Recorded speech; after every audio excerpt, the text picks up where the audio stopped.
Hello and good evening, everyone. Thank you for joining us this evening. Welcome to the fifth talk for Global Game Jam Singapore 2024, organized by Kueh 22. Tonight's talk is titled A Swift Guide to Game Production by Alwyn Lee. Expect to hear tips on what to look out for in game production, from conceptualization to MVP, and some advice on how to join the game industry.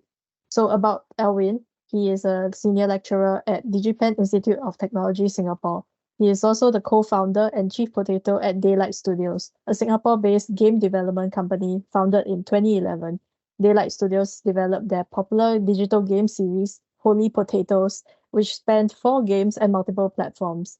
They have also created a new IP, Life of a Potato, which began their foray into comics creation, brand partnerships, and collaborations, and even a physical card game called Plantopia, designed in collaboration with a local board game publisher, Origame.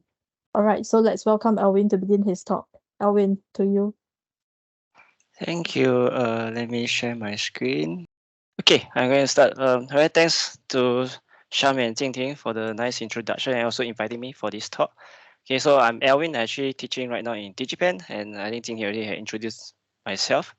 Okay, so I used to be running Daylight Studios, still running, but not actually maintaining it right now. Okay, and also helping to be the advisor at Singapore Games Association. Okay, so I think Jingting already also mentioned some of the games. Let me see, the slides moving. Okay, it's not moving for some reason. Let me share my screen again. Maybe I use another mode. Somehow it doesn't move.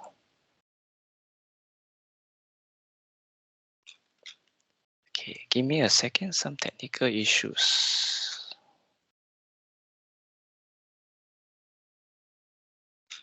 Okay, I'm sharing my screen again. Yeah, this one it moves. Okay. Okay, so these are some of the games that I made back then when I was in Daylight Studios. Holy Potatoes. For all the titles, you can still actually check them out still at the app stores and on Steam and on PlayStation. Okay, so I also happen to make in a board game with Origame, which Daryl is based in Singapore. So you also can check it out. So today, as mentioned, the topic I'm going to touch on game production and some of the advice if you want to join the game industry moving forward, like in 1 to 2 years time. Okay, so let's start off with game production. Okay, for this talk, okay, I'm making the assumption that most of you that is joining this game jam, you already have some knowledge in making digital games ready. So this talk is mostly to iron out. Now, depends on who you are working with, because it could be first time working with them. You might have worked with them before. You guys are trying to understand each other better or understand your strengths better. So this is what some of the assumptions I am making. Okay. So for team composition, okay, I think if you guys have checked out the Global Game Jam website, okay, there are some recommendation. Okay, ideally, I would suggest not to do it alone. It's always more fun to do it as a team. Okay, so the team composition I'm suggesting is at least one artist and one programmer, and at least one of you guys be able to work on audio. Okay, why do I say designer is optional for this case? Because nowadays, I would say the trend is the designer is doing a double role, okay, especially those students, those who have gone through DigiPen or some other university, okay, because normally we will see those two kind of designer. Designer can double as an artist or with some art background, and also designer they can draw. Okay, because the timeline for the game jam is going to be very short, so having a person that just dedicated to do designer might not be very useful, I would say. So it's better for the designer to actually do a dual role instead. So be artist can be doing a designer, programmer that can be also a designer at the same time. Okay, so it makes it more productive. Okay, but it's okay to also have a designer that do just purely the design. Okay, because I think as the artist is drawing and the programmer is doing the programming, the designer is just mainly designing. Okay, and there's not so much to design because it's only 48 hours. Okay, you don't want to overscope also. Okay, so that actually there's a potential pitfall if you have a guy dedicated doing design, and also there won't be a prototype to test also at the early stage. So this is my suggestion. Okay, feel free to actually form your team however is best for you guys. Okay. So in case you guys haven't checked out the website, I also actually went to only check out a few days ago. So on Global Game Jam Singapore website, they actually provided a very good guide. Okay, do check it out. And I actually using one of their materials to actually further explain what is best for the teams. But it really depends on what is best based on your team competition. Depends on how long you guys have been making games, okay, for the last few years and so on and so forth. Okay, so I think for this game jam, you need to set a very clear goal. Why do you want to join this game jam? Okay, because it's always good to know to have a common goal within the team. If not, you guys be just making games. Okay, why do you want to make the game? Okay, why do you want to join? And why do you want to work with this classmate or this friend or whatsoever? Okay, everything is better to always set a clear goal. Okay, so see, these are some of the goals that I can foresee, right? Why some individuals is joining the game jam. Could be others, okay, may not be listed here. So some of you guys are looking to actually build out your portfolio. That means adding this to your resume. Okay, some of you may be university students going to graduate soon. Some of you guys might be just want to enjoy the process of game jam. Okay, also want to understand what you are really good at in terms of your strengths and weaknesses, whether be it drawing, programming, or designing. Okay, you also want to test whether are you able to work under time and creative constraints, unlike schoolwork or unlike commercial games. Okay, it's very different experience when it comes to game jam because you are not limited by a lot of things. Although you are limited by the theme that they set for the game jam, other than that, you are free to do anything, literally. Okay, so I think at the end of the day, no matter what, you must really enjoy the process. Okay, game jam is never about not sleeping for 48 hours, just crunching all the way, and making the best game, trying to show the best portfolio or whatsoever. It's never this case. Okay, if you don't enjoy the process, you are actually losing out a lot of things. You just don't really remember the experience. In fact, actually, I joined one game jam in my life before. It's back then with NUS GD, NUS Game Development Group. And I actually cannot remember the process at all because I don't think I slept much. And back then I actually hated making games ironically, and then I run my own game company.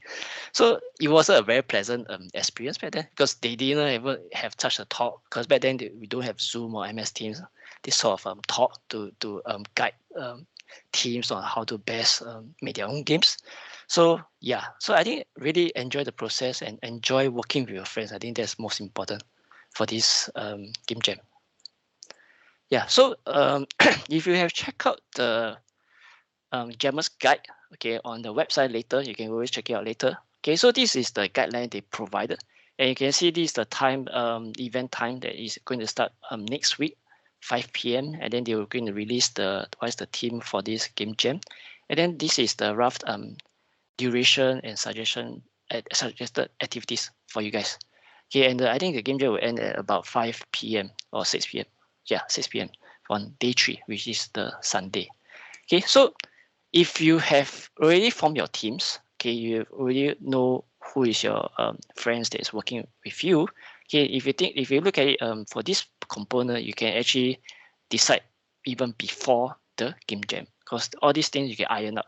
Although you can't really prepare what to design because you really don't know what is there, but you can also start thinking what sort of genre or what sort of games you guys like at least. Okay, so this one can be replaced into at least using the first 2 hours. Once you know what's the theme for this game jam, okay, confirm at least the game design direction first. Okay, then confirm your core game mechanics and your core game loop, what you want to do. Okay, and set the art direction, and at least have some ideas of what sort of audio you are looking at. Okay, and the tech requirements, what sort of technical that you need. Okay, be it physics, be it collision or what sort of things. Okay, and really stick to it. Okay, because you want to do as much brainstorming at the start, because at the on the day 2, okay, you'll be just going full production, whereby full development, full drawing, full programming. Okay, and you do really want to change idea in between. Okay, so that's where the first the 2 to 3 hours can be critical for the entire game jam. Okay, you want to nail down what you want. So sometimes some things that I often tell my students is that try to do visualization in your brain first to see whether you can imagine how the game is being played out. You will save a lot of time when just brute force prototyping it. Okay, this takes a lot of skills. Okay, I it took like for me like 5 to 10 years to actually train up to do these visualizations, because whenever say students come up to me, okay, when they pitch an idea, I will try to visualize how would I design and what is the game going to look like. So try to practice this as much as possible. Whenever someone told you what their game is about, how will you imagine the game? So all this going to help you designing your own game also. You save a lot of time lah. That's what I say. Then the rest is so some of the things that I would suggest is try to finish all the features and play testing yourself, internal play testing by day 3, 8 o'clock. Okay, you want to cut. Okay, depends on what time you sleep and depends on your schedule and so on and so forth. Okay, later I actually have some suggestion on how you should sleep. Okay, also yeah. And then for day 3, you just want to focus on bug fixing and polishing, and the rest you can follow the schedule to your menu system, your sound, particular effects, polishing, and some basic game trailer. Just record a gameplay video, do some effects to introduce it, and then because I believe there's going to be a presentation on the last day to showcase your game. I think it's about 1 to 3 minutes from what I remember. Okay, I'm not so sure how you're going to work. Okay, I'll leave it to the organizer to decide on how you're going to work. Okay, so this is the rough suggested timeline. Feel free to adjust to what's best for you.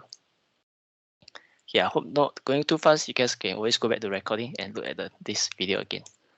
Okay, so once you have decided your team members, you want to allocate the roles, okay, depending on your strengths. So for game jam, generally the team size can be very small. Okay, so it really depends on what is best with your friends and classmates or the team members. Okay, whether you want to go with a guy that's been a team lead, like let's say a product manager, a project manager, whichever you call it, or you want to do democratic, means everyone will have a voice, everyone can chip in an idea and so on and so forth. Both have their pros and cons, okay, and merits and not whatever is not good. Okay, so it really depends on what is comfortable for you guys. Okay, at the end of the day, it all boils down to these 3 high-level categories. Okay, you always will start with design first, because design I would say is the most critical part. You want to spend time to document everything and do as much discussion first. Be clear on the design of the game and also some audio. Okay, audio is not the main priority, but at least you can imagine roughly how it works, and then if there's the designer, at least he can work on the game design and audio. Okay, at least also set the theme for the artist to draw. Okay, at least you can go and research the mood board, the style, topography, and so on and so forth. Then the tech and the art can continue to actually expand on the idea. Okay, and then the tech can build a simple architecture. So if you are familiar with Unity, okay, I think if you have made quite a few games, you generally will keep reusing the same architecture, the same style. That means every game will have this sort of system in place.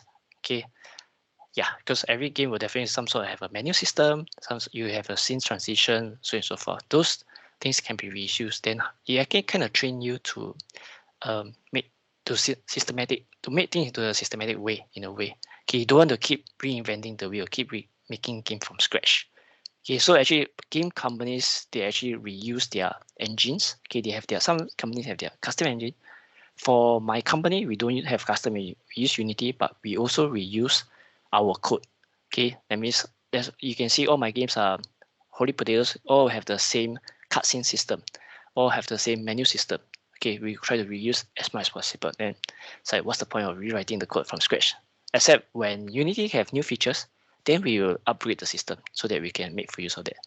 Because I believe when we first started, Unity doesn't really support 2D UI pretty well until they brought over some plugins, and it makes it easier.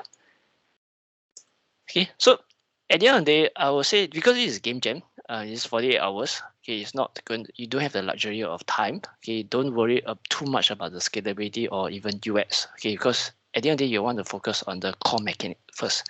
Okay, UX, probably the controls you need to be intuitive, but that can be sorted out or changed quite easily because it's just control mapping. And really focus on your team's strengths. Okay, why do I say don't focus on your weakness? Because some of you guys might want to join this game jam to see what is you are weak at. But I would say focus on what your strength is much better, because you can double down on your strength and you can work faster. If say all your teammates are likes to play action games or platformers, okay, ideally you guys should make a platformer. That's what I'm trying to say. Okay, you should not try to pivot and change to say you want to make simulation game or other sort of games if you are not familiar with the genre or the gameplay, or you have not played much. Okay, going to take more time. Okay, so do something you are familiar with, do something within your strength, you work much more faster.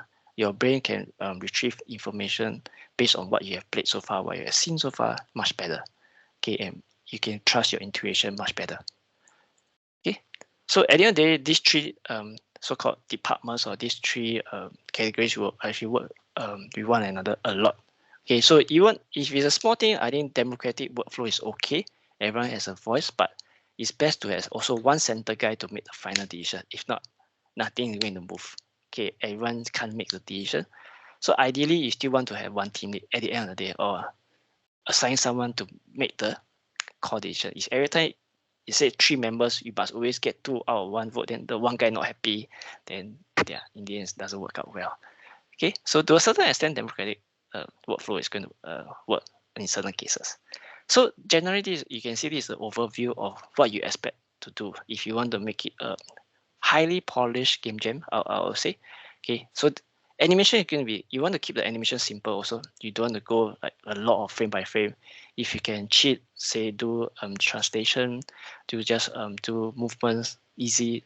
Okay, you don't really have time to do spine animation, all these things. Okay, depends on your background. Okay, or depends on what type of game you are looking for. Okay, really play to your strengths. You don't really have time to explore new things unless you have done it. You are going to do it, right? Say next week. Okay, you really have, you want to try out spine animation or whatsoever, feel free to do it, but not during the game jam. Okay, you have really no time to learn things during the game jam. So ideally, you want to apply whatever you have learned, be it in school, be it in outside world or working world, and then apply it. It's much better. Okay, so for the art to talk to the tech, you want to talk about the integration of the art animation, scaling, matrix, resolution, camera movement, design mainly the mechanics, balancing, basic, very basic level design. You don't need to worry too much about progression. Then you're doing QA at the end. Then for art side, you'll be doing characters, environment is pretty standard for most games. Then simple animation, basic UI. Then is there any interactables? Then VFX and polish. Okay, so generally it looks like a lot of things, but you guys need to really segregate the rules really well. Okay, so I would say keep the design simple, although you will spend 1 to 2 hours actually doing the discussion, what you guys want to do, what sort of art, what sort of technical challenges that you guys might face. You want to iron out as much as possible, but at the end of the day, focus on your core mechanics. Okay, what the player will do second to second, every second. Yeah, literally. Okay, so this, if you think about it, game jam is actually a test of your project management indirectly. Okay, because everyone will be working towards the same goal. You want to set a deadline when to every maybe 2 to 3 hours. You want to check in with what's everyone progress instead of generally if you expand out in the full game production is 2 to 3. Every day you will check in what's everyone progress. Okay, you want to communicate well with everyone. Okay, making sure that everyone is doing well, sleeping well also, and then actually do they hit any roadblocks. Okay, also test your work teamwork. Okay, whether you can work well with one another. Problem solving. If you guys are doing something innovative and some new things that you want to try out during the game jam, which depends on your team. Okay, you also will be doing problem solving and also playing checkpoints. Okay, at what time you guys want to make sure you log the code and then move on, test the game, then move and see whether is it working well. Okay, so what to look out for during the game jam? Okay, I covered mainly the high level stuff, what you need to think about the team composition, the planning, okay, and then the and breaking down the individual process. So during the game jam, you want to really make sure that you take adequate rest. Okay, so this is my personal recommendation. I would say PowerNet is more better for this game jam as compared to full sleep 8 hours. Why do I say that? Because even I myself actually try on because right now I have a newborn. Okay, it's impossible to get full 8 hours of sleep. So in fact, I have just taken multiple power naps. I'm actually managed to get back my amount of sleep a day. Okay, and you also want to recharge occasionally because I would say game jam is quite intensive on your brain because you are actually fully concentrated on, let's say, programming, drawing the art, or even testing the game whatsoever. Okay, you are actually using a lot of brain power. So you want to take occasional breaks. Okay, so and because the timeline is quite tight, okay, you may not have the luxury to sleep 8 hours. But this is just my recommendation. You can still go with the 8 hours and sleep. Okay, and then you see whether it works out well because take often breaks is also good for you. Okay, and you don't want to also sit there the whole day. Okay, because I believe this game jam can be online and has a physical location. Okay, you don't actually sit down there the whole time doing the programming, doing art. You might want to walk around, take a deep breath. Okay, you want to check on what other teams are doing. Also can, I mean, if they entertain you, if you're on site. Okay, so or watch some videos to relax yourself. Okay, it's always a health. It's always quite healthy to actually take occasional break. Okay, and also want to rest your eyes at certain points. Okay, don't over stress yourself. Okay, you're supposed to enjoy the game jam process. Okay, not pushing yourself, not stressing out yourself. Okay, so this is also my next requirement. Okay, I would highly recommend not to drink Red Bull and was isotonic drinks to actually keep yourself awake. Okay, yes, it helps in the short term. Okay, there's going to be a long-term effect on your body. Okay, ideally, plain water and power bars is the best. Okay, keep overconsumption of caffeine, sugary water, or junk food is not going to help you. Okay, much. It's just going to, I can make you more sick. That's all I can say. Okay, you want to be as healthy as possible also, and keep a very healthy. How to say? You need to keep your brain clear also. Okay, junk food is not going to help. Okay, sugar water to a certain extent it helps because you want the sugar rush and you'll be more awake, but it's going to help you for a short term. Okay, at the end of the day, you want to be as healthy as possible. Okay, so also you want to manage your stress, emotion, and expectation because there could be a fact that you'll be working with this friend or classmate for the first time.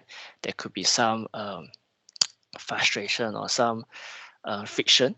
Okay, so you're expecting a lot from this guy, but he cannot deliver. Okay, you might want to watch your emotions. So like, why this programmer is so slow? Why this artist cannot deliver what I need, and so on and so forth. So you might want to also manage all this at the same time and look out for all these signs. Okay, so this is also a good test on to know more about yourself. Okay, working under a constrained environment or rather in terms of the team that you are working with and also the game jam team. Okay, what you are being restricted to make according to the requirements. Okay, so mental health is going to be very important, so take note of that. Okay, and last but not least, after the game jam, okay, be very open to share regardless how what is your progress. Okay, open to share even if it's unfinished product, also share. Okay, there's always something for you to learn at the end of the day. Okay, okay, it's hard to judge whether a person's work is good or bad. It's very subjective at the end of the day. As long as you feel that you have done your best, you have contributed, you enjoy the process, I think that's the most important thing. Okay, so you can share your work and thought process on social media. Okay, linking would be the best because no social nowadays does anyone share on Facebook and Instagram about these kind of things. But because if you want to keep everything professional, linking will be the best place to share all this. Then that's where your classmates can like and share. Then that's where you actually probably there will be some recruiters looking at your post for some reason. Okay, it's always good to share all this information online. Okay, there's no harm sharing good news. Okay, your experience, and then it kind of helps you to actually pen down your thoughts also. Okay, all this going to help lah. But yeah, some I know some of my students even quite shy on social media, but this is the best time to actually share your work on social media. Okay, to let people know you have done this, then this amazing work with your classmates. And then yeah, so don't be shy to share. I hope I'm not going too fast. I haven't stopped. Yes, okay. So that's the end of the game production advice. Okay, because I didn't go very in depth because I don't want to be too draggy. So next, I will move on to some game career advice for some of you guys who are looking to join the game industry or even want to run your own game company. Okay, so generally I would say there's two paths to when you after you graduate. Okay, it's either you work for someone or someone work for you. Okay, I always make a joke lah. Okay, there's always a third path. That means you find a sugar mommy or sugar daddy, but generally third path is very hard to find lah. So it's quite clear cut. Either you work for someone or someone work for you. So let's assume that, let's say you want to run your game company in the long run. Okay, this is some of my advice. Depends on your standard of living. Okay, whether you're living with your parents, can your parents support you, and you can survive from, say, very simple food. Okay, then possible in this era, because when I ran my game company in 2011, 2010, 2011, there wasn't even much game companies. Steam wasn't there. I think there's very early stage. There wasn't even Nintendo Switch. Mobile games is not very popular back then. So things has changed a lot over the last 13 years. Okay, and also standard of living has increased also. Okay, so and also, and there are so many games out there. You want to build your own branding first. Okay, get your name out. Okay, through various means, social media, through networking, through attending game shows or whatsoever. Okay, you need to start thinking branding first. Set truth. Okay, if you spend, say, 7 years to make a game, okay, and then suddenly the games come up, nobody know who are you, then it's not as effective as someone already know who are you. Okay, so networking is going to be important. Okay, if you are a very shy person, you just like programming, design, and art, you just want to stay at home, don't like to talk to people.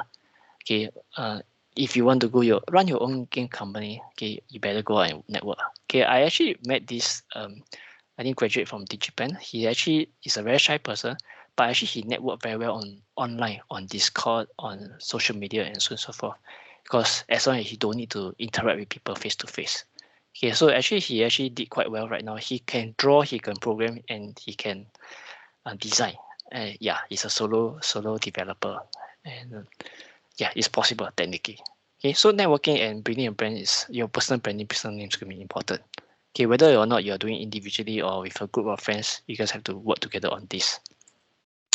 And be prepared to fail on the first games. Okay, you saw that I made quite a few games. Not every game is a hit success. Actually, every game that we made, we are on the verge of actually bankruptcy, to be honest. And our first Holy Potatoes, actually, we managed to make back quite a lot, 6-digit figure on the first month. Okay, that was back in 2015. Okay, when Steam was still they have this Steam green light. Okay, where everybody have to vote for your game. Okay, and Markiplier played our game. I don't even know who is Markiplier back then. Okay, because we were quite lucky, I would say. So be prepared to fail. Okay, some of you guys, I would say, some even my students are not prepared to I would say typical Singaporeans are not conditioned to failures a lot, because we always say success is going to be very important. But I can tell you, we during my 10 years in my daylight studios, we have encountered so much failures. Okay, even not all my games are top sellers also. Okay, but we managed to survive. Yeah, so be prepared to have multiple failures along the way. And last but not least, if you want to run your own game company, I would say do it as a side hustle is much more, I would say, safer. Okay, I will give you an example how to run a side hustle. Actually, it's something that I did back then when I was running my own game company. I also run a consulting company. Okay, I provide consultation. Okay, I also my background is also a programmer, and I can do a bit of UX design. Okay, so this is the rough schedule this is what I did. It's very xiong. I can tell you first. But this is how you can squeeze out every single hours to do your side hustle. Okay, so assuming that you found a full-time job that is doing quite well, maybe 3 to 4K salary, then you wake up every day in the morning, okay, go for breakfast. Assuming that this job doesn't require you to work OT, you can leave at 6 o'clock. Then at night, you take a break. Then from 8 o'clock to 12 o'clock, you crunch and really do a lot of research and do your own games. Okay, be design, art, or programming. Okay, and then you sleep, at least get 7.5 hours of sleep every single day, and sleep on time. Okay, I know some of my students sleep very late in the midnight, or it's not going to be healthy. Okay, so if you look at this formula and this timing, okay, it look like you're going to have no life. Sad truth. If you want to do it as a, of course you can still meet your friends. If you want to take a few breaks. Okay, but I'm showing this is how you can squeeze out every minute of your time. Okay, And I put a disclaimer that if you are single and have less family commitments, okay, you need to let your family need to be supportive of this idea also. Okay, at the end of the day, family support is going to be very important. Okay, I was fortunate that my family is supportive when I was running my own gig company also. So this weekday, you're going to be quite shared. You want to squeeze out extra 20 hours out from your weekday. Then weekend, you can wake up a little bit later. Okay, then you can use your so-called your daytime, your 9 to 6 to work on your side hustle. The rest you can repeat. So you can see you can squeeze out another 9 hours. Then depends on whether you want to rest on weekend or not. Okay, you can squeeze out one more 9 hours. Okay, if you don't want to work, you don't want to rest on Sunday. So if you look at it, it's actually extra 38 hours. It's almost equivalent to a full-time job, which is 8 times 5, 40 hours. Okay, you can squeeze out another so-called full-time job on the side hustle. Technically possible, okay, if you are very driven and you are very clear on what you want to do in your life. Okay, I mean, if you read enough all those startup founder stories, some of them actually do this. Okay, I tried this myself. Okay, nowadays I don't try because I'm too I actually have matured a bit already. I have settled, I reached all the goals that I need to. Okay, so side hustle is not for my age really. Okay, I'm still quite young, but it's quite tiring lah. Okay, you can do it when you are still in the from 25 to 35. Okay, that's the best time period to actually do this. Okay, so on weekdays, on weekends, okay, you can use that to do networking or during the online or on networking online on weekends. You can actually do that on the weekdays. Okay, depending on the time zone. Because if you are say talking to people from the US, you can talk to them at night also. Yeah, so this schedule can help for say for Singaporean time zone. So this is actually what I do back I think 5 to 10 years ago lah. It's quite tiring. Okay, back then I was still single. Still can do this, but now cannot. Okay, now there's a kid, is impossible. Okay, so now next for the second path. Okay, assuming that you want to join a game company. Okay, so I would say my priority is networking first.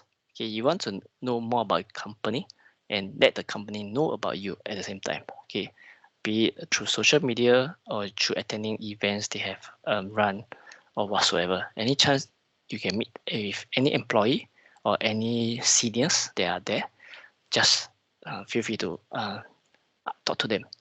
Okay, you also want to really understand what is your strength and weakness. It's also very important because depending on the company that you want to join, you want to see whether if it's a good fit. Because joining, let's say, a AAA company like Ubisoft or Kueh or versus, say you want to join Mighty Bear or Better Brew, okay, don't join my company. My company not hiring. Okay, it's going to be very big difference because the skill set has been very different.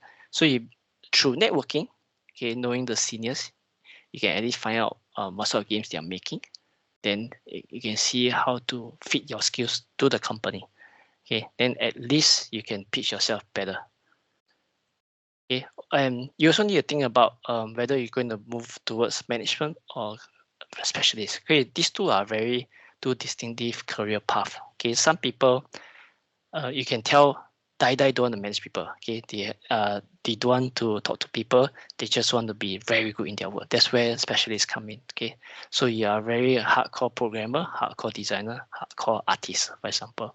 So for management, okay, it's sort of a jack of all trades if you think about it. That means a designer with a programming background, because you can help to manage both sides of the things. They can talk to people, interact with people also.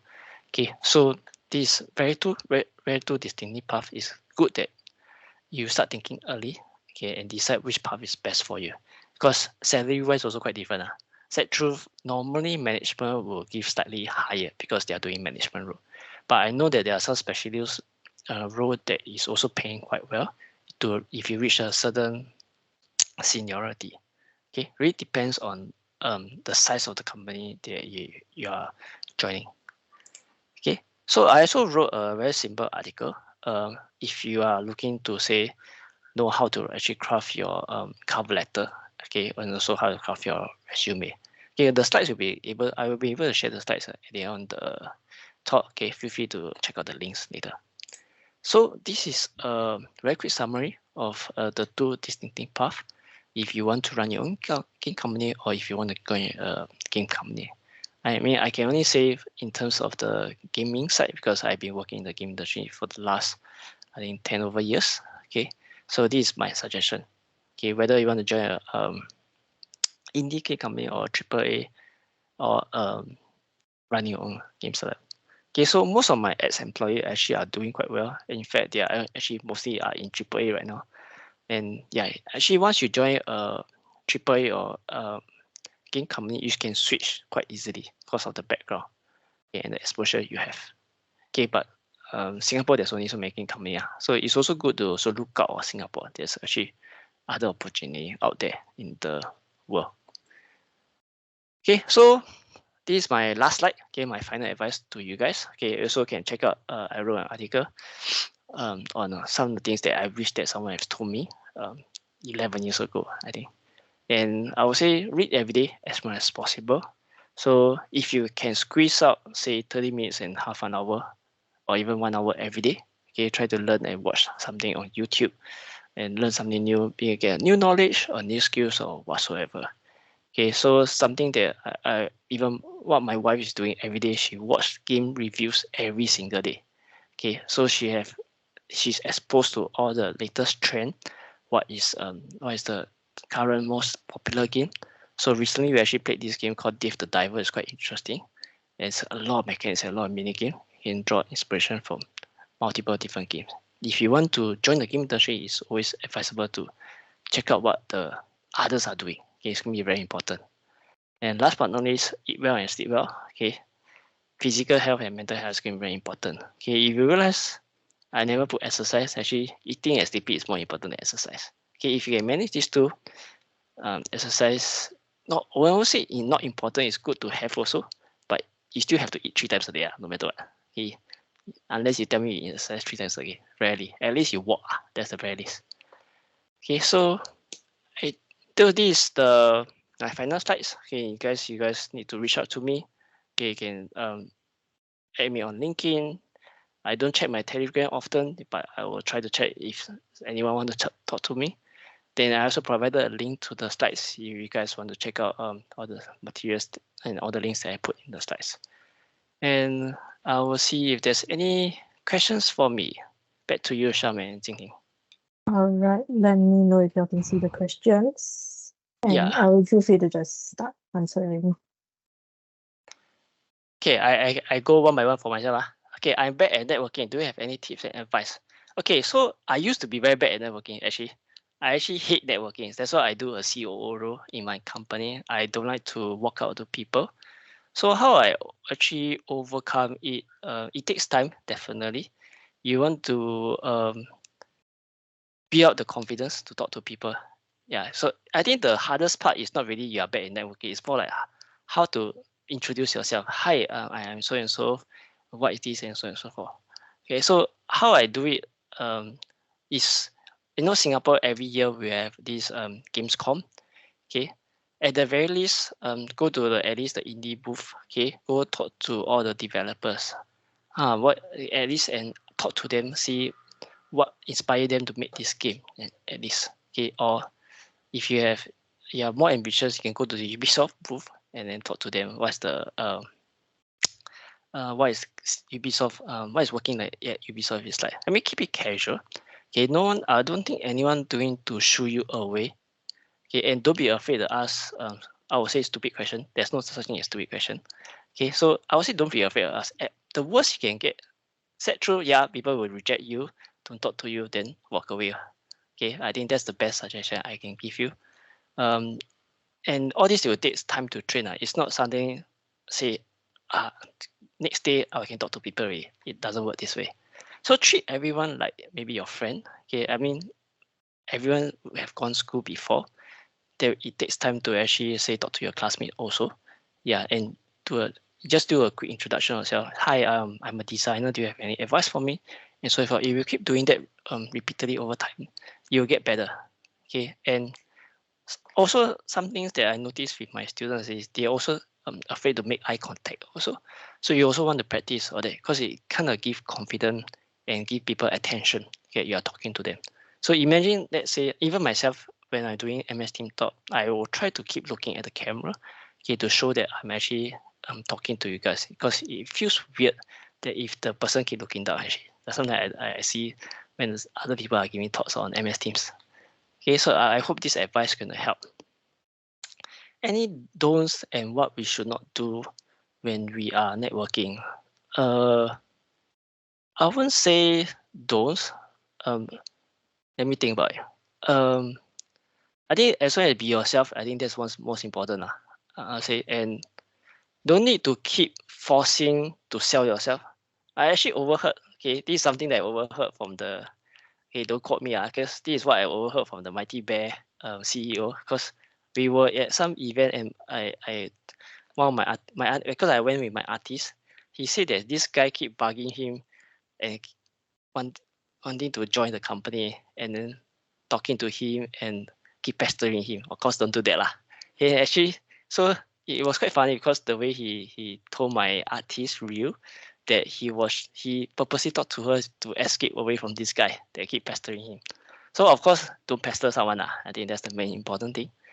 If the person don't want to talk to you, then don't talk to you, then move on to the next person. Okay. So there are many ways to talk to someone. Okay. Often I will even get weird requests on LinkedIn that they are always interested, but they always don't. They always look like a salesman. They are trying to sell me something. So I would say talk to someone that you are more comfortable at the same level. Okay, say you want to go to Ubisoft. Okay, I use Ubisoft for simplicity. There are quite a lot of, let's say, I've used DigiPen for simplicity also. There's quite a few DigiPen seniors working Ubisoft. At least try to connect with them. Hi, I'm a fellow DigiPen junior. Okay, I'm interested to join Ubisoft. Is there any tips to look out for? Okay, just as long as you are very sincere about your request, I would say people will be kind enough to talk to you. Okay, as long as you are not too forceful, I think there is some and not too demanding. Then yeah, I think that's I would say what you should not do when networking or talking to people. I hope that answers the question. Next, how do you handle conflicts in the team, like over game design and holding peace? What I will do is I will go for, so the strategy I will say go for win-win situation at the best case scenario. Okay, if say one person is very persistent on doing platformer and the other person is doing action, for example, see whether you can merge both of them. That's one thing. I think that's the always go for win-win. I say it really depends on the case-to-case basis. There's no concrete example I can really give. Okay, I ideally don't go for win-lose. Why do I say that? Because if the person win and you lose, you make the person happy, but you're not happy. Okay, but then you reverse it. If you win, the person lose, then he's not happy. Okay, at the end of the day, you want to go for a win-win situation. Find a way to compromise both ideas together and make everyone happy. I will say this is the best suggestion I can give you. Okay, and maybe understand why is he or she persistent about a certain idea. At least understand from their perspective before you get the person understand your own perspective. Because sometimes we always tend to do from ourselves first. We don't really hear others' perspective. So this way you actually make the other person hear. You hear the empathize and hear other people's thoughts first before you get them to reverse. At least then you understand why is he thinking. Maybe you can find a solution and merge with your own solution. I mean, set the truth to say you have to care for others before you get others care for you. Normally, just the best way to interact and work with people. So normally, this technique will help. Based on, you can read on all the self-help book, they always suggest this. Always get the person what he wants first, then reverse and get him to do what you want. Yeah. Okay. Not the other way Okay, if you think that people are forcing the idea, then I think maybe don't work with that guy in the future Okay, that's also the next suggestion Okay, so I'll go to the next question. How do you gauge time needed for a task, especially you're unfamiliar with the rule? Okay, my suggestion is don't do something you're unfamiliar with Yeah, because like I said, game jam is going to be a high risk if you want to do a new role. Okay, you can do that, but like I said, it will be more challenging. So what I will say is add buffer. Okay, I would say even an experienced person you won't be able to 100% accurately tell you this class is going to take say X number of hours. I would say we always add contingency, add buffer, and add some save amount of additional time, 1 or 2 hours, for example. Okay, there will be time that we overestimate or underestimate. No choice, then give and take lah. Okay, I think at the end of the day, I think the most important thing, you need to acknowledge that you might need more time, and you need to be able to voice it out, your concern. Okay, don't like say until your say your deadline is tomorrow 10 a.m. you need to deliver this. Until 9:50, then you tell the team. Okay, then it's a bit irresponsible lah. So I would say if you feel that you are not going to finish, say on time, at least few hours before that, at least that some of the teammates, they all work together. I think that would be the better solution for that lah. So think of it as a teamwork. You're not suffering. Okay, unless you're doing this alone, which I will highly recommend not to. Okay, always help one another. I think that's the whole idea why you want to do a game jam, to and also practice teamwork. Because in the long run, if you think about it, when you join a company, you're not going to be working alone. Okay, yeah, if you want to work alone, which you run your own game company lah. So yeah, I think that's I would say that's the answer for this question. What are some of the difference working in a indie and a AAA? Okay, I have never worked in the AAA before, but I have heard many stories from my ex-Daylight Studios employees. It's very different in terms of your job scope. Okay, so indie, for my company, we tend to wear many hats. For example, my designer does not come from DigiPen. In fact, he's a maths major background from NTU, because back then we needed someone to do a lot of balancing and Excel spreadsheets, and he's a mathematician. Okay, so in the indie studio, you will definitely wear multiple hats. In fact, actually, back then in Daylight Studios, we hired a lot of DigiPen students because they can wear multiple hats in terms of design and programming, which we needed a lot. In fact, some of them actually can draw. I think I hired some artists from DigiPen, which they are not from BFA. Interestingly, yeah. So back then it was called BAGD. Okay, so indie studios tend to wear multiple hats because you need to take on multiple roles, and yeah, for AAA, from what I understand, it's very dedicated, it's very specialist. It will be driven into one very important role. Let's say you're working on the engine side. So quite a few of my script writers actually went to DigiPen, went to Ubisoft, because in Singapore, actually, it's very hard to find people to write scripts because there's not much degree on writing scripts. If you think like game scripts and game stories, narrative. Okay, I think DigiPen has some courses on that, but it's only 1 or 2 courses. But we needed someone to write the whole narrative for the game. Okay, so you need to know the storyboarding, know how to craft. You need have a good overview lah. So I remember back then, one of my employees told me they have actually one guy just to say, just to craft out all the NPC talking, all the conversation that NPC talks. NPC means all the non-important text. Okay, they actually have one guy dedicated to do that lah. So I think I would say this is one of the big difference. And you must be very clear on your strengths, so and see whether the AAA studios can require. My understanding is technical artist is always a gem. It's very hard to find. Means someone that can do art and has technical background. Because if you think about it, these are 2 very different skill sets. So if anyone is looking into AAA, okay, if you want to interested, look out for technical artists. Okay, no matter where you go, I think this is very important role from what I understand so far because it's very hard to find. Okay, next, any tools and resource for project management? Back then we used Trello and Jira. So nowadays in school I try to teach Notion. Okay, so I would say in terms of managing the tasks, managing the timeline, there are quite a few. I think there's Asana. There's the new one. So if you want to go for a free one, it's Notion and Asana. If I'm not wrong, they are free. Trello is also good, but Trello has some limitation. We can't really sort the tasks very well. So nowadays, I think Notion is one of the best. If you are still in school, in fact, you can get a free pro account. Okay, I think they still have this promotion up. So I would say Notion is still quite still not too bad because I believe my students also still using some other tools, but definitely you want to not use Excel. Okay, Excel is Excel is good and bad at the same time lah. Okay, there's quite a lot of limitation. Although Excel can do a lot of other things like, let's say, the game balancing and getting all the system up. Okay, yeah, I hope this answers the question. On top of building games as a side hustle, any advice on how to build a brand? Okay, it depends on what you define by build a brand. So what I mean in the slide is building a brand for your name. Okay, so something that I always tell my students or even anyone, okay, you and your classmates, everyone's going to get the same degree.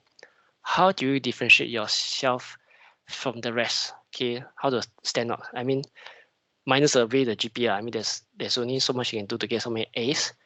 Actually, in fact, I'm not so sure how many employers look at GPA, but for myself, actually, I look at things you do outside of class. Okay, this actually differentiate yourself by participating in game jams, stay give I know even one of my students, he actually run his own company. In fact, I pass one of my client to him. Okay, he's doing a website consulting firm. Okay, so I would say all this is going to help you when you share what you are doing outside, because it shows, let's say, the entrepreneurial spirit of you. You are open to explore things. Let's say you even have your own YouTube channel doing talking about different stuff, doing game reviews. You write articles on medium.com or LinkedIn or whatsoever. Think of something that you like. Okay, don't do it because other people do it. You might want to try out all these things. Let's say, I mean, I almost wanted to try YouTube, but I figured I don't like to talk on YouTube lah, because everything on YouTube is scripted lah. You think about it. So, and I don't like this kind of feeling. But I want to do a talk. Even thought of thinking doing this kind of discussion things, which I like doing this kind of lecture style of discussion. So this is something that's why I went to DigiPen to teach instead. So do something that you like and then build your brand, let people know who you are, and then keep sharing. I think that's the best way to build a brand lah. I'm assuming that you're saying building a brand for yourself. Okay. Any tips? I'll go to the next one. Any tips of what to put in our portfolio? Oh, so number one tips is show what else you do other than school. Okay, I can guarantee you this will differentiate yourself. Okay, like I said, imagine every one of your classmates going to send the same things, be it projects. Okay, one interesting story that I can share is I haven't got resumes from the entire team before. That means these 4 individuals, they were on the same projects. They actually sent to me.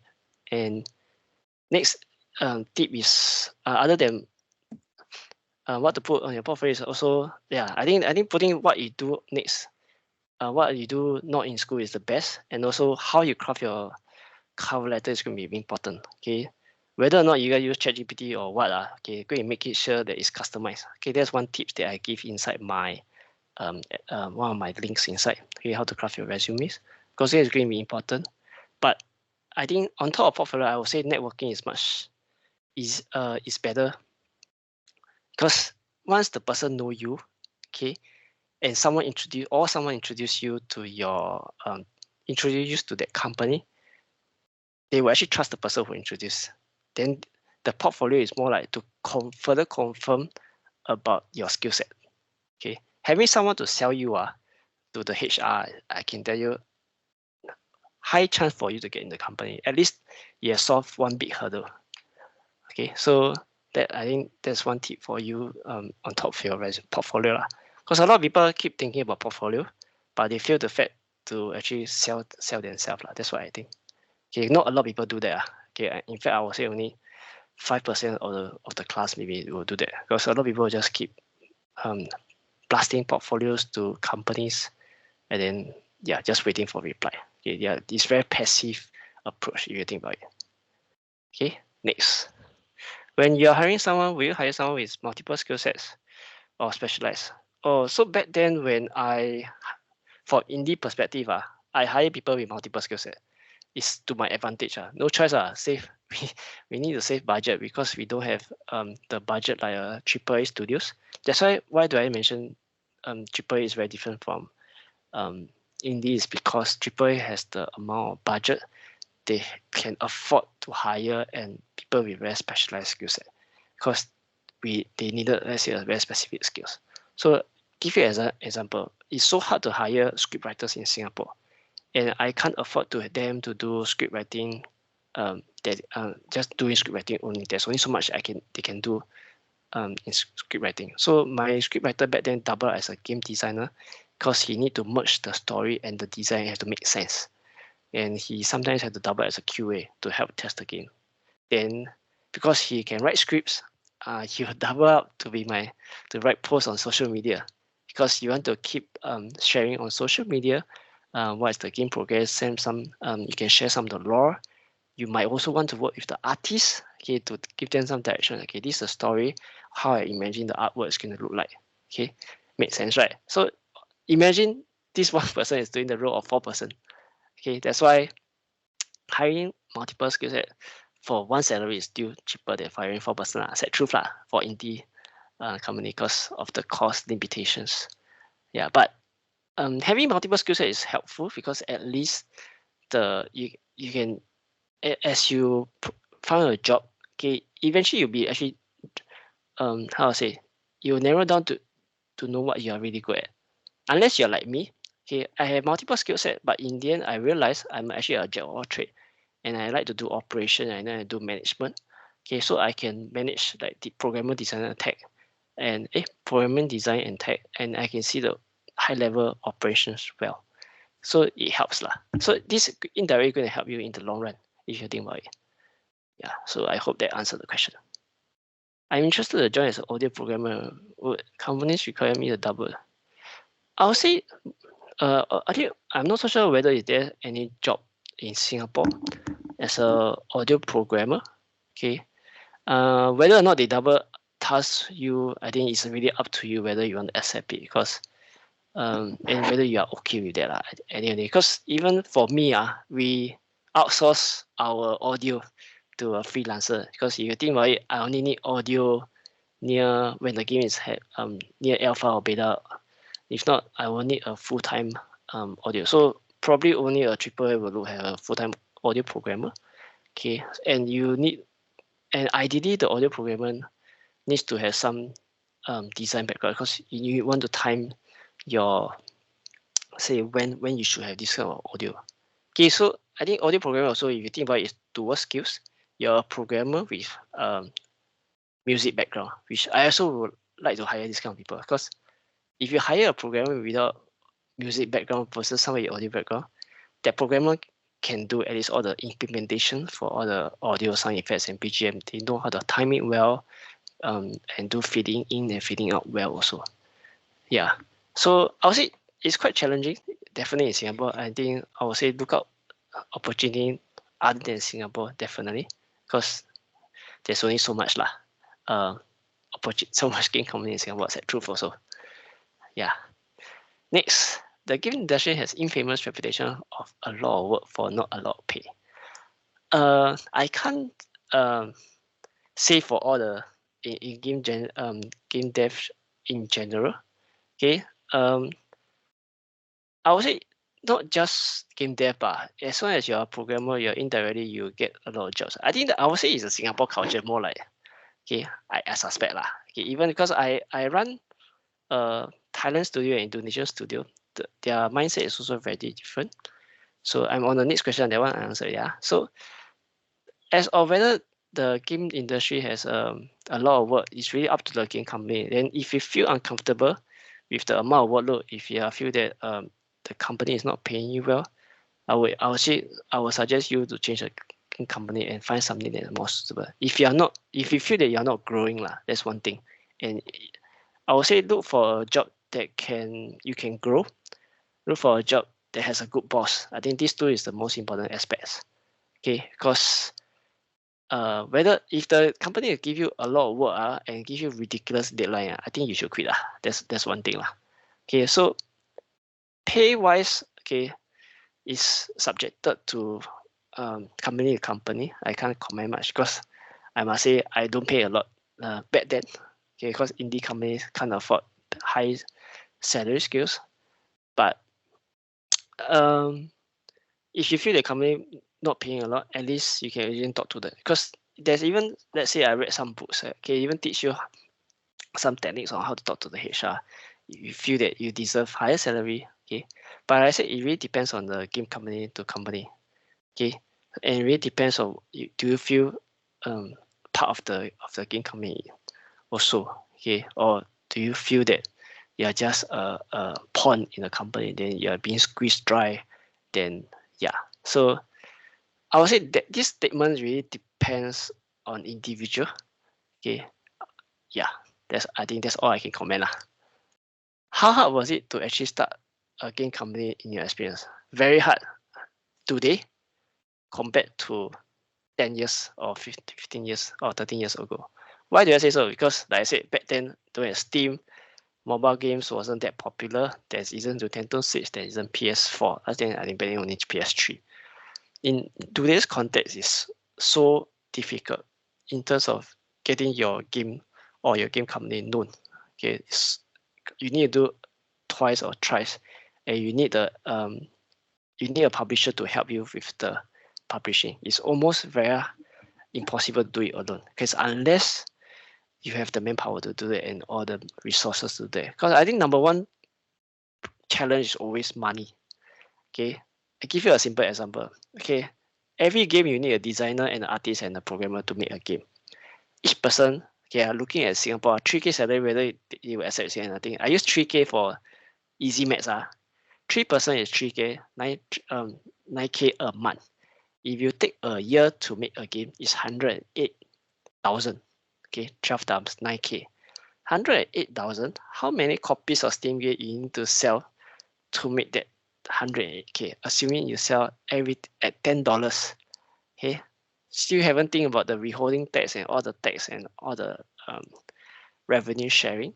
Okay, it's not definitely not 10,000 copies lah. Okay, it's more than that. You need at least 20,000 to 30,000 copies. Okay, back then my game sold about, I think 20,000+ copy. We got 200K in 1 month. But that was 7 years ago. Okay, that's the amount that we got, 200K. I can tell you that. So, but that was 7 to 8 years ago when Steam is still new. So that's why it's extremely hard. That's why why I mentioned depends on your standard of living. Okay, whether your family is supportive of your idea, which is also why I suggested doing it as a side hustle, because at least you are taken care of. You still can pay your bills. You still can pay off your student loan. I took 10 years to pay off my student loans, by the way. Because I use my dad's CPF, I slowly pay interest and slowly pay off because it's not urgent anyway. Yeah, so that's how I make it through. And I'm also doing a side hustle. In fact, my side hustle actually made more than what the salary I take for my game company, because I managed to get quite a big client, and it's a recurring project. Okay, if you want to do my way of side hustle means running your own consulting, you want to get recurring revenue lah.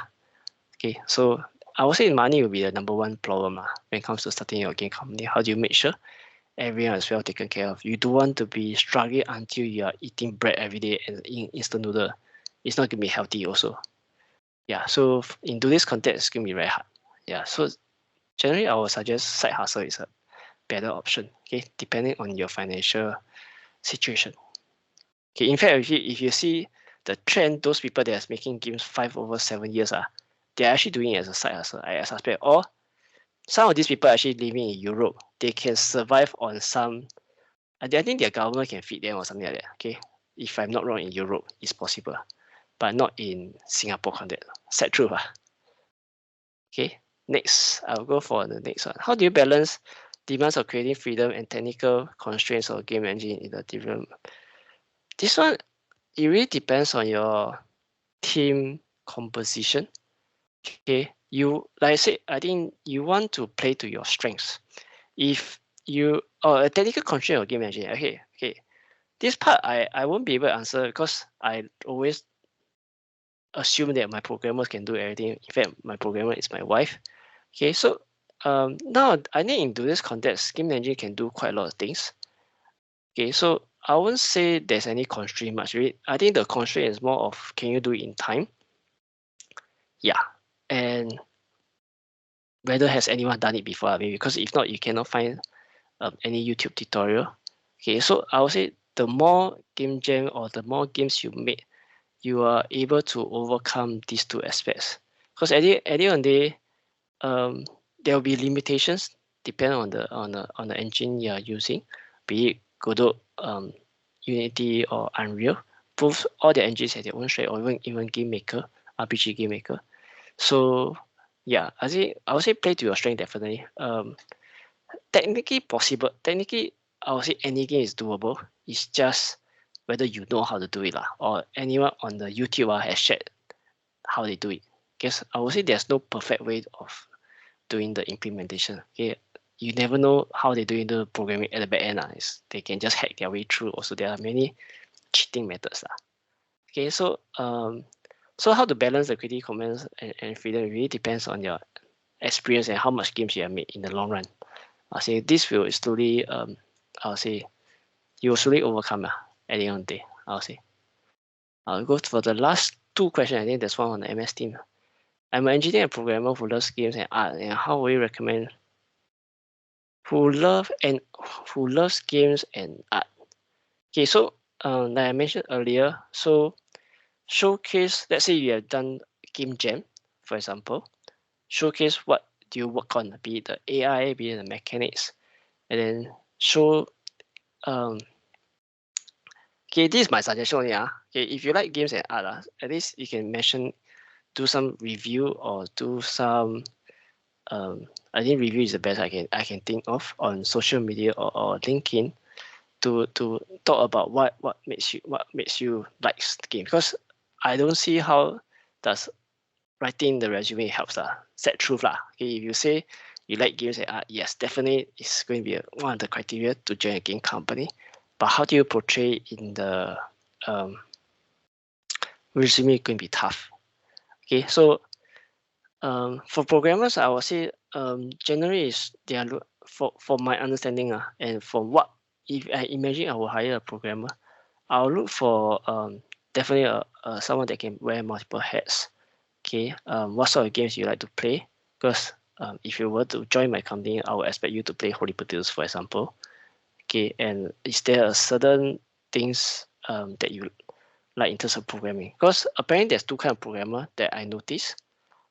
Programmer that likes to involve in design, and programmers that really just do hardcore programming. What I mean by hardcore programming is all the weird, I don't say weird algorithm, okay, all the hardcore algos like optimization, implementation, or even back then my so-called my programmer that's interested in design don't like to do my say PS4 or Switch integration.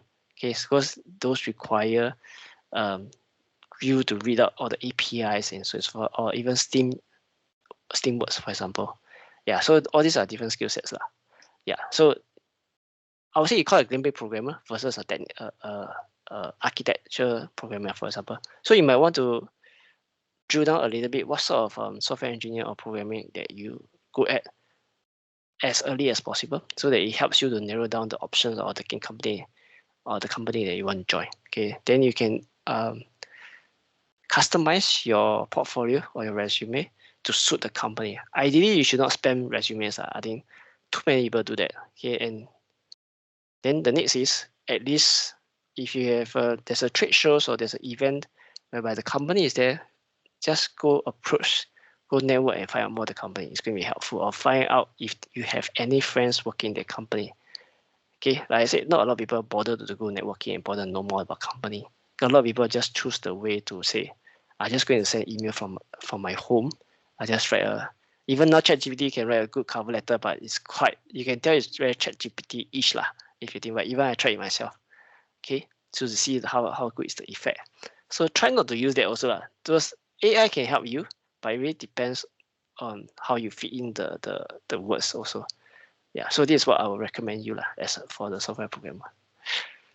Let me see what's the question on MS Teams. Advice for someone who has studied something else. I published the game, is still not seem good enough. I've been networking. I get ghosted. Okay. Yeah, I mean it's okay. Mechanical engineering. So I would say don't give up. Okay. If you're really passionate about the game industry and you keep sharing and you keep getting yourself noticed. Hey, I mean, I have people ghosted me before, it's normal, okay? So yeah, depends on how big is the company also, okay? So I would say don't feel upset. If one method doesn't work, try another method. Try until it works, yeah, I won't say there will be a perfect strategy at the end of the day. Okay, not being Singaporean and PR and citizen going to be very challenging. I would say not just for you and it's also for the company. Nowadays, I think Singapore is quite strict in terms of the PR and also the EP requirements, and even S pass. There's a salary gauge on that. So that's the unfortunate truth. But I would say if you are talented enough and your skill set meets what the company needs, I think they will still hire you. But I would say, like what I keep mentioning over and over again, try your best to get yourself, let's say, someone in the company, then probably understand, even say you want to look for a programming role or designer role, see whether you can talk to anyone that is doing this role in that company, then that's best. So if you check out, Singapore has this Singapore Games Association. Every month, if I'm not wrong, I'm not sure is it every month or every few months, they will have a copy talk or copy chat, or they have this gathering session, okay, whereby all the developers will come in, or some, I mean, I'll say game enthusiasts coming together to have a chit chat over drinks. Okay, generally I don't go because the location is not convenient, and now I have a newborn to take care also. I used to go last time when it was at One North because it's just right beside my company. Yeah, so this is actually a good place for you to network and actually mingle around with like-minded people, and maybe they can even give you advice how to even improve on your resume or maybe your networking skills or whatsoever. Yeah, I mean, you can also talk to me on Telegram. I see what I can help you. Learning Unreal to power of studying game coming. I have to learn on the job. Yeah, Unreal actually is quite tough. Actually, I'm not so sure whether in Singapore anyone hire for Unreal. Yeah, because the one that I know is mostly Unity and custom engines. Because most of the AAA in Singapore is custom engine. Yeah, the SGGA drink together. That's the one. I believe they have it every month. I can't remember. They are still doing it every month. Yeah, so check out the Singapore Games Association. They always try to have this kind of event, mingle session, okay, where you can find like-minded individuals. There are some companies that use Unreal, definitely not. There are a lot of you, yes. But I hope there will be more in the future. Yeah, in fact, even my school, I don't know whether we are teaching DigiPen. Yeah, Unreal also.